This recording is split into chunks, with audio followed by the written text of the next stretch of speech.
Hey everyone, this is Chris from DSX Machina, and we're going to be talking about this. Not necessarily this project in particular, but this franchise in particular.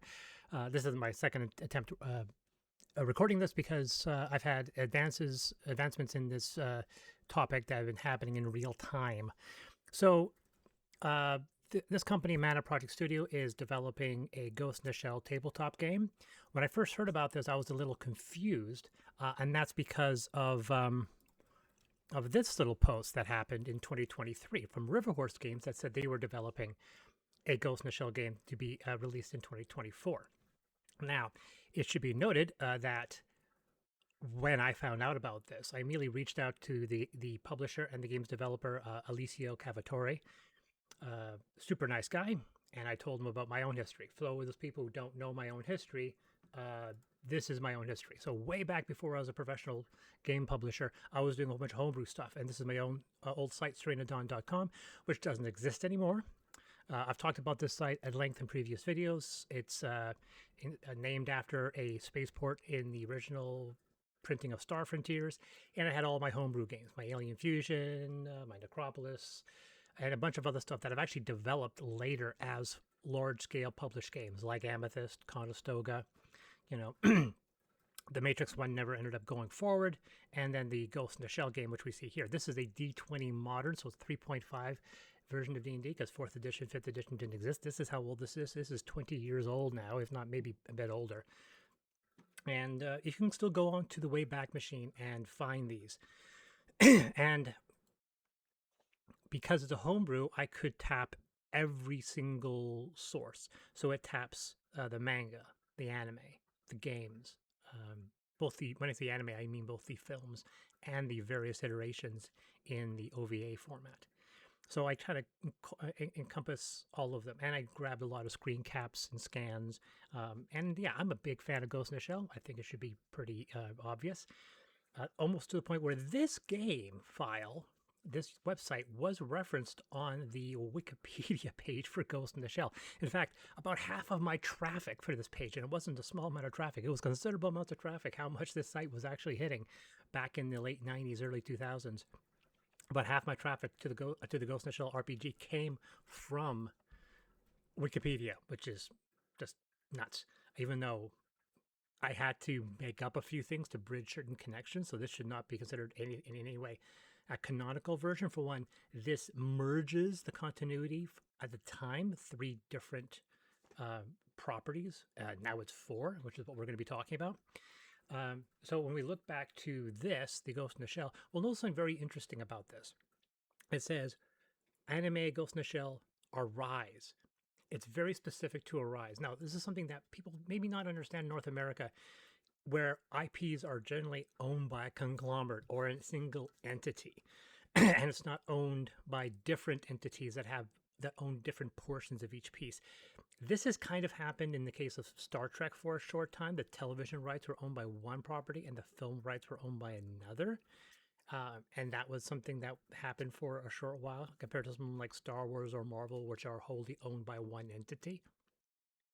So when we look at Ghost in the Shell, there's 4 different properties to contend with. You have the original Shiro manga, you have the Mamoru Oshii films, there's 2 of them. You have the Ghost in the Shell OVA series, which is, in my opinion, iconic and probably the most famous when it comes to bringing fans to the genre. Yes, the Oshii films are legendary. You know, the first film more than the second. I actually love the second, but they are definitely iconic. But I think Standalone Complex came out during the big anime boom, and it was present during the anime crash of the mid-2000s. I think Second Gig was hurt by that, because I think that's why their sales started to suffer. But if you look at my Blu-ray shelf, you can't see it, but the Blu-ray shelf, which I can see from here, has all of my Ghost in the Shell stuff, including I probably don't have it anymore, a Hong Kong import of Standalone Complex, because they had the entire series subtitled, and I wanted to watch it because I was waiting for months for the dubs to come in, and they were only coming in 4-episode spurts, which is what contributed to the anime crash, if you know it. So Standalone Complex is 3 different parts. There's the original, there's Second Gig, and then there's the feature film Solid State Society. And I know I'm kind of forgetting because, yeah, wait, wasn't there another? And some people are saying, wait, there is another? Yes, there's Standalone Complex 2030 2033 or 2035. It's the one that's CG and it's on Netflix. So that's the standalone complex, and then you have Arise. And now all of these entities have their own continuity. They don't technically interact with each other. So that's why in the films, Kusanagi basically doesn't exist after the first movie. She's not really in the second one. Spoilers: she shows up near the end, but it's not a Section 9 Kusanagi that we know of through the entire standalone complex storyline. Arise is another complete reboot. This one does deal with the formation of Section 9, which the other ones never really dealt with. Section 9 was always an intact entity. And they changed around a few things as well. The lores do contradict on some points. Kusanagi is presented to be quite a bit younger, which I don't think really jives because, once again, it's her cyborg body. It doesn't really age. In the lore, it does state that she has several iterations of her body, but whatever. It comes down to the point where Arise was never my favorite. I actually think it's the weakest, to the point where I actually don't think it's particularly strong. I have re-binged Standalone Complex numerous times. I've watched Arise once. I own it, but I don't really have an interest in seeing it again. Maybe if I want to binge it with my wife, I'll see it again. So it's not the strongest title that I would use. Now, when we go back to the other title, which is this, since I've been talking with Cavatori, I know that this is actually based off of the manga. So at that point, you have to ask yourself, wait a second, does that mean someone can create an anime based on Standalone Complex? And technically, you could say yes. The difference is I don't think anyone can. Otherwise, one of them would have done it. If you had to choose between doing a Standalone Complex adaptation or a adaptation from Arise, I think the smart play would always go Standalone Complex. Arise might be the most recent, but it is by no means the most popular. And the funny thing is that when I went searching, it turns out that there is a Ghost in the Shell board game. If we go back to this page, we'll close that off for now. Where is it? Oh, there it is. There it is. There was at one point in development by Don't Panic Games, a Ghost in the Shell board game. And it was supposed to come out in 2022, and it was based on Standalone Complex. We have one image. That's it. And that's all. Now, this is where I think is really interesting. So the Ghost in the Shell board game by Mana did release a set of quick start rules. I'm going to move this over here so you can see it. We'll zip it over to 2 pages. Come on. My computer's running a little slow. And let's do 2-page, and we can see it here. Now, this is what I find interesting. Don't Panic Games. And I'll move aside so you can see it. So this is Mana Project, Kodansha, and Don't Panic Games. And this is the first time I'm actually noticing this. I was like, wait, Don't Panic Games. I've seen that before. So the same people that were trying to do a Standalone Complex board game and clearly haven't done much with it because now it's 2025 and there's been no progress on that front, have their name attached to this Ghost in the Shell tabletop role-playing game. Now, I have stated I don't want to be critical. I have looked through this file, and I really hope this is not what the final file will look like. I am not a fan of this super deformed art style. Not a huge fan of them just using just images, random images from the Arise anime here, and just kind of just listed down on one side. They do this several times, so much that you can literally just go through the scrolling and just see the images change. So I'm hoping the final product is going to look a bit better than this, but this is a quick start rule, so maybe this is a very, very rough early build. So we don't really know what these rules are going to look like. But it's interesting now looking at it that this company that was developing a Standalone Complex board game have their hand in on the Mana role-playing game. So I've reached out to these guys, River Horse, and this is back in 2 years ago, and I expressed my interest in helping them with this project. Even if it's just a playtester, I wanted to throw my support behind them, and Cavatori was very receptive. He was going to send me the playtest rules, but a year and a half passed, and nothing happened.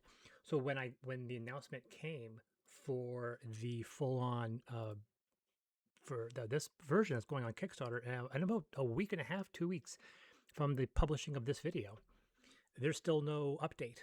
And if you go to River Horse's website, it doesn't list anything about Ghost in the Shell in progress. When I approached him just recently about this, with this knowledge, he said that technically the project hasn't been canceled. And once again, we discussed about me coming on board either just as a play tester or an advisory. Anything I can do. Like I said, I just want to help. I don't care if I get paid or not. I just want to be able to help with this project. Because obviously I have a lot of passion and I know way too much about the lore. And he said he was going to send me an NDA. If once that NDA comes down and I sign it, then this is going to be the only video talking about it. But I will say that if the NDA comes down, that'll give me encouragement that there's some progress. However, he said the NDA is coming from Mantic. Who's Mantic? Mantic's a board game company. I own a couple of Mantic games. If you go to Mantic Games, we can see the fact that they're really good on miniature stuff, right? But I've owned Mantic games before.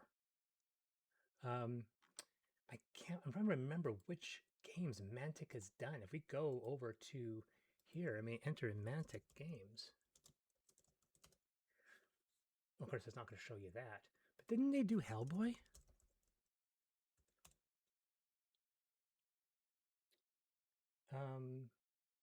Yeah, look at that. Called it Mantic. So they did the Hellboy board game, which I do own. I don't own any of these others, but I do own Hellboy. And if you are telling me that this is what I think is going to happen, then I will bet you that we're going to see a Mantic role-playing game and a board game based off of the Ghost in the Shell franchise. They wouldn't send me playtest rules for a board game unless there were. Obviously, once I find out, I won't be able to talk about it because I'll have signed the NDA. But my guess is that they're either doing a board game and they've pivoted from a tabletop role-playing game to a tabletop board game, because obviously if Mana's going to have their game out first, Mantic can go for the board game route. And considering that the Don't Play standalone complex board game that was in development as far back as 2022 and hasn't been updated in 3 years is probably dead. So what I think's happening is that we've done a switcheroo, and the River Horse project has moved with Mantic to be a board game, and the role-playing game, which was being developed, is now moved on to be by Don't Play. So it's almost like they switched roles. So Don't Play, which was developing the board game, is now working on the role-playing game with Mana, and the board game that Don't Play was developing has gone away, and now the manga-based role-playing game has pivoted to be a board game. We'll see what happens over the next little bit, but if there's a mini-based Mantic board game based around Ghost in the Shell, I am all over that. I would love some minis of Ghost in the Shell. But anyway, that's Chris. That's my opinion on this. This is all just speculation. Obviously, there is some information because I find the legalese background fascinating, and I find the lore really fascinating. If you haven't watched Ghost in the Shell, watch it. I think it's great. I would watch Standalone Complex. I would skip a Rise, but if you're a big fan, watch it all. Even the live action film with Scarlett Johansson. I don't hate it. I defend it. It's not great, but it's better than a Rise. But anyway, this has been Chris, and talk to you guys later. Bye. Boop, boop, boop.